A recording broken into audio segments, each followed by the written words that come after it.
Welcome to Successful Meetings in English.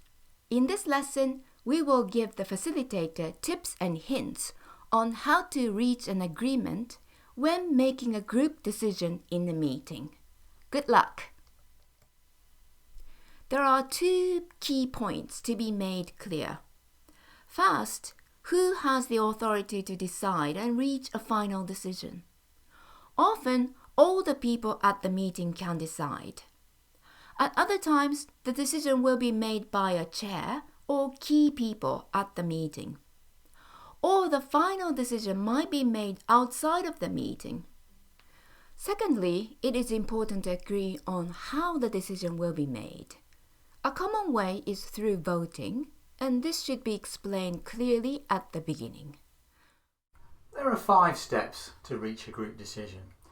The first step is to decide on the purpose of the meeting. The second step is to discuss what the meeting is about. And then the third step is to narrow down different options. Once you've done this, you can move to step 4, which is to summarise the different positions that you have. And finally, the 5th step is to take the decision. We will look at each of these steps in turn. Our first step is to define the purpose of the meeting. We looked at purpose in lessons 2 and 3.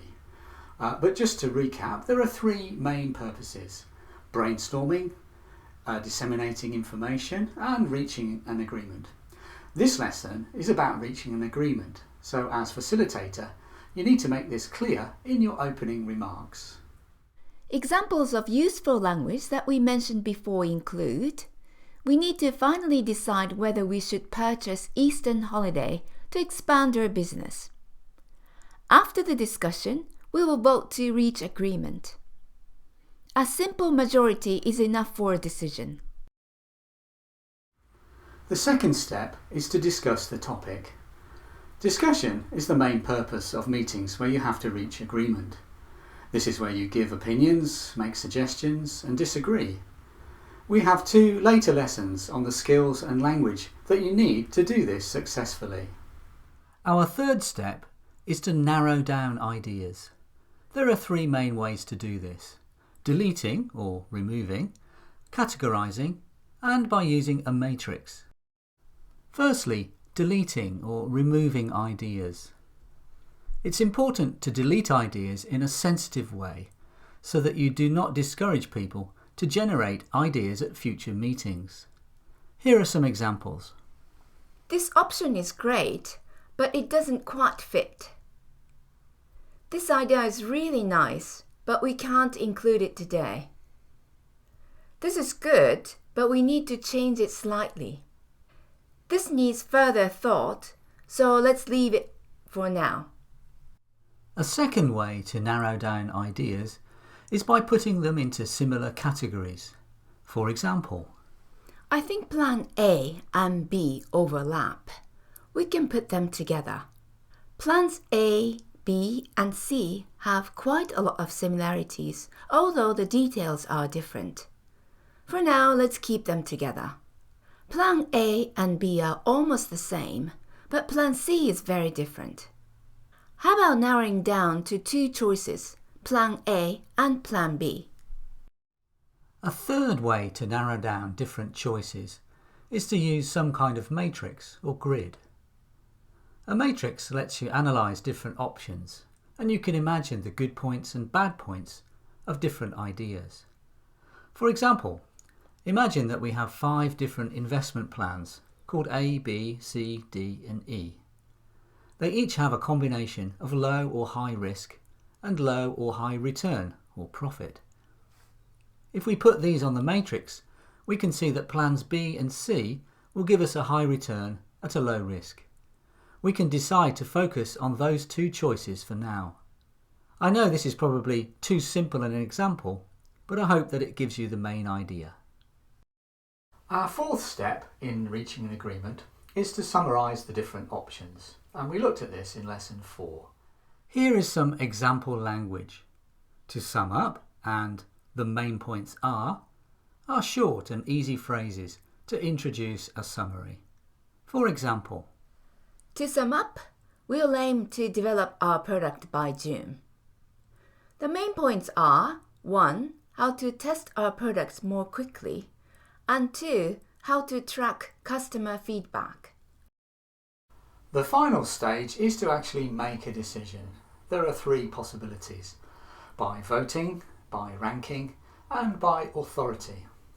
Voting is a very clear and democratic way of deciding things. But one drawback is that participants need to choose A or B, or just choose one from many candidates, and this might be quite a difficult thing to do. Language examples include: Okay, let's vote. All in favor of idea A, raise your hands. The decision is to choose candidate B. As we saw before, although voting is a common way to reach a decision, it forces us to have only one result. A way to compensate for this is to adopt a ranking system. For example, you have 5 options: A, B, C, D, and E. Each participant chooses their top 3 preferences by giving points.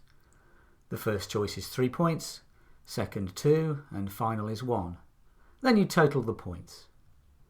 As you can see in the table, option D gets the highest points, and this is the group's favourite option. But at the same time, the group can clearly see the second and third options. In this way, we can double check that D is the favourite, but we can also see other choices that might be useful for the future. Useful language includes: we have 6 possibilities. Let's choose by ranking them. Please choose your best 3 options. Rank them by giving 3 points for the best, 2 points for second best, and 1 point for third. Adding up all the points, candidate A is the best choice. Sometimes decisions are not made in such a democratic way as voting or ranking. Perhaps a very strong or powerful person within an organisation has a very important say in making the decision. We call this making a decision by authority. It's not necessarily a bad thing and is very common in top-down organisations. Once the decision has been made, the facilitator needs to thank the participants and make sure that they feel that they've had a voice in the process. Example language that you might use includes: thank you team, that was a great session, we really appreciate your input. It sometimes happens that you cannot reach an agreement. Maybe you run out of time, or you feel you cannot reach a decision after only one meeting. Here are some phrases you can use in that situation. We will postpone until tomorrow. Let's sleep on it and meet again in the morning. It's best not to make a quick decision. It was good to hear everyone's opinion today. Let's meet again next week to make a final decision. In this lesson, we have learned about the ways the facilitator can guide the group to come to an agreement.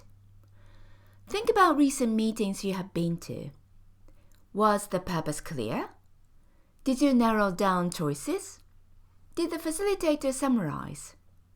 See if you can observe these features when you next attend a meeting. Please use the checklist. Good luck!